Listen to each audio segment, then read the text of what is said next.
Olá pessoal, aqui quem fala é o engenheiro agrônomo André Futman do canal Plantas Sem Mistério e do blog Orquídea Sem Mistério. Bom, vamos aqui agora falar sobre comportamento e cultivo de Cattleya forbese. Vamos começar então? Vocês estão vendo aqui, gente? Essa é uma humilde, uma simples Cattleya forbese. Mas essa é uma planta que é queridinha dos orquidófilos. Dificilmente tem alguém que não goste dessa planta. Por mais simples que ela seja, ela é muito bonita dentro da sua simplicidade. Possui um labelo espetacular, né? E essas características a fazem uma boa opção para quem quer trabalhar com cruzamentos, com hibridação, porque ela transmite essas características do labelo, além das suas tonalidades pastel também. E tem algumas variedades muito bonitas também. E é uma planta de fácil cultivo também, muito boa para iniciante. Mas ela também exige alguns cuidados e ela tem o seu comportamento. Então vamos entender a sua fenologia um pouquinho agora? Vamos lá? Bom, vocês estão vendo aqui, pessoal, que essa forbese está florida agora. E vocês estão vendo aqui, essa aqui é uma outra forbese que foi polinizada, inclusive, que eu polinizei, e que está vindo mais uma floração. Pois bem, a forbese, ela é uma planta, é uma Cattleya também, né? Que ocorre do sudeste até o sul do Brasil, né? Geralmente em áreas com muita umidade, muitas vezes próxima de banhados, de curso d'água, em matas ou até em locais mais abertos. E na restinga também ela pode ocorrer. E ela é uma planta que aprecia muita umidade. Já começa por aí. É uma planta que aprecia muita umidade no seu ambiente. Mas ela gosta de ficar com as suas raízes ventiladas, bem ventiladas. E quanto à luz, ela é bem eclética, ou seja, ela aceita desde um ambiente mais sombreado até um ambiente mais iluminado. E mesmo assim ela responde bem e floresce bem. Ela é uma Cattleya muito precoce. Então, de semeadura até a fase adulta, bem cultivada, com 3 a 4 anos ela já floresce. Às vezes até antes, às vezes até em coletivo essa planta floresce. O que é uma característica boa e que ela transmite precocidade, que é diferente de muitas Cattleyas, elas não são precoces. A forbese é bem precoce, é uma planta que tem uma germinação muito boa e um desenvolvimento bem rápido em relação a outras Cattleyas. Mas como é que ela se comporta e por que ela tem esse desenvolvimento, gente? Vamos ao que interessa então? Vamos lá. A forbese, ela é uma planta que quando chega no início da primavera, por volta de setembro, às vezes finalzinho do inverno, agosto, setembro, ela inicia o seu ciclo de brotações. E ela brota e cresce muito rápido. Então vem a primeira leva de brotações, geralmente no final de inverno, início da primavera. E seus brotos crescem extremamente rápido. E geralmente já por volta de outubro, às vezes até setembro mesmo, outubro, novembro, vem a sua primeira leva de floração. Ou seja, esses brotos já estão florescendo. Então, ela mal emite sua espata e mal, ó, tá vendo? Ó? Ela emitiu aqui, ó, uma espatinha pequenininha e já está vindo sua floração. A espata nem terminou de desenvolver, o broto nem terminou de desenvolver e ela emitiu sua floração, ou seja, ela é bem rápida mesmo. Ela mal termina de desenvolver o broto e já vem florindo. Isso é comum em Cattleya forbese, ela não espera muito tempo. Diferente de uma purpurata ou de uma labiata, ela não espera, ela é bem apressadinha. Isso porque, eu vou explicar em seguida. Então, ela emite a floração dessa primeira leva de brotação, geralmente na primavera, setembro, já às vezes, outubro, novembro, mais provável. E logo depois que ela floresce, essa primeira leva, ela enraiza, ou seja, esse broto vai enraizar apenas depois que ele florescer. Pode acontecer de ser durante a floração, como aqui? Pode, ó. Você está vendo aqui, ó, já está enraizando. Mas o grosso do enraizamento é geralmente depois da floração. Então, a gente pode replantar a nossa forbese depois que ela floresceu sem medo. Certo, pessoal?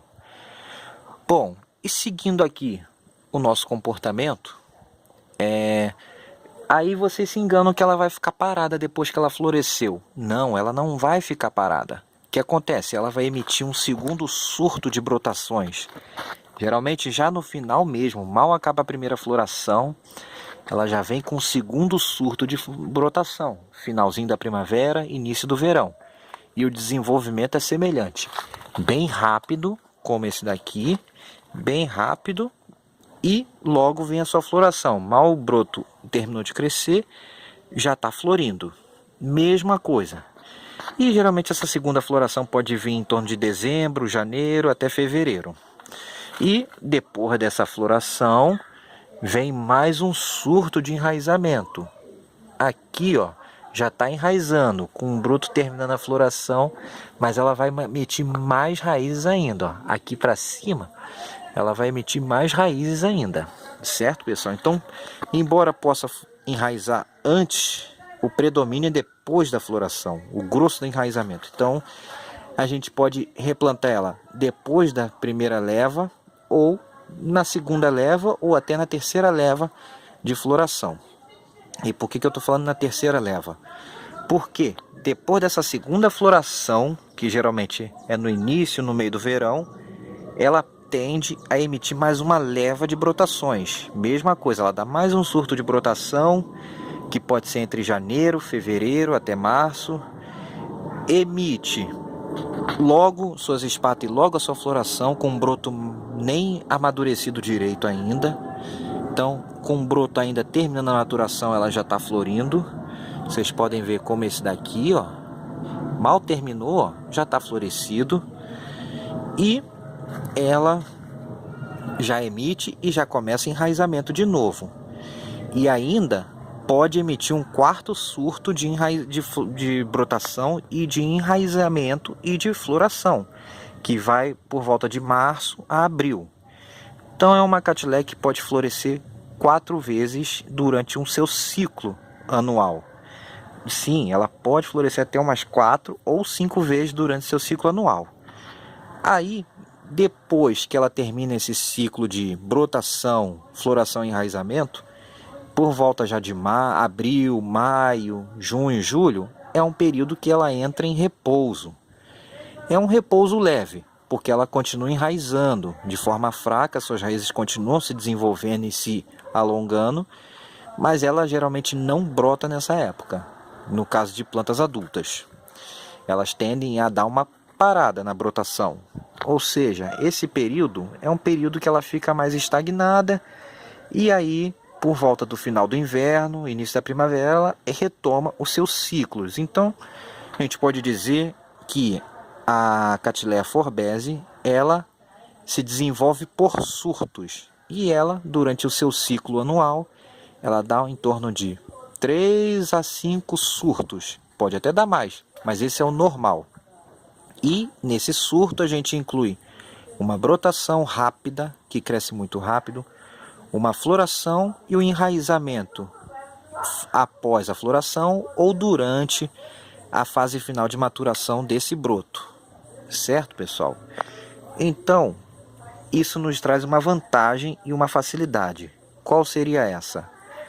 Podemos replantar ela numa janela bem ampla, que varia da primavera até o outono. A gente pode estar replantando a nossa forbese sem muito medo, porque ela enraiza nesse período todo.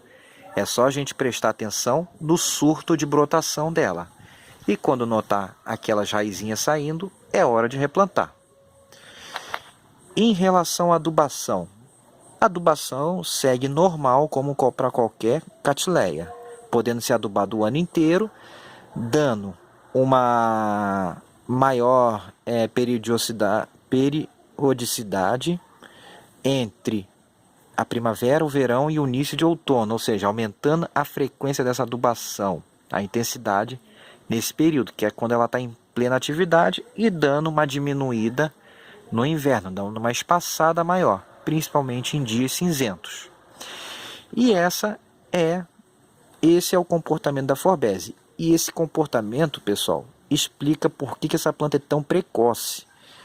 Porque na mesma frente, ela pode brotar 3 a 4 vezes por ano, o que agiliza muito seu desenvolvimento. E são brotos que crescem rápido, é uma planta que responde muito rápida. Isso ajuda demais. É muito parecido também na intermédia, mas a intermédia tem algumas diferenças no comportamento. E por que essa planta é tão queridinha do povo? Porque ela é uma planta barata, uma planta de fácil cultivo e uma planta que floresce bastante. Aqui ela está só com 2 flores. Essa forbese eu tenho que replantar ela, inclusive. Mas ela é uma planta que floresce muito. Às vezes pode dar 4, 5 flores na mesma haste. Então é uma planta muito generosa. Uma planta muito generosa, muito florífera. Muito fácil de cultivar, boa para iniciante mesmo. Aceita o cultivo em vaso de plástico, vaso de barro, cachepô, toquinho de madeira, desde que o ambiente tenha bastante umidade. Esse é o ponto que ela mais precisa, bastante umidade. E ela é bem eclética quanto à luz. E antigamente ela era chamada de, a primeira denominação dela foi de Cattleya pauper, né, de paupérrima mesmo, por causa da sua forma simples, mas de paupérrima essa planta não tem nada, galera. Essa planta é muito linda, eu acho ela espetacular. E agora eu vou terminar o vídeo mostrando o seu labelo aberto, aguentem aí. Pronto, pessoal, tá aqui, ó, labelo aberto, né? Olhem aqui para vocês verem, olha a beleza dessas veias aqui dentro desse labelo. E isso transmite para os seus híbridos. Tem cada híbrido maravilhoso, pessoal. E era isso aqui, como não gostar dessa planta? Essa planta é muito bonita. E espero que vocês tenham gostado também. E se sim, deem aquele joinha no vídeo, pessoal. E até a próxima em Plantas e Orquídeas Sem Mistério, pessoal. Fui!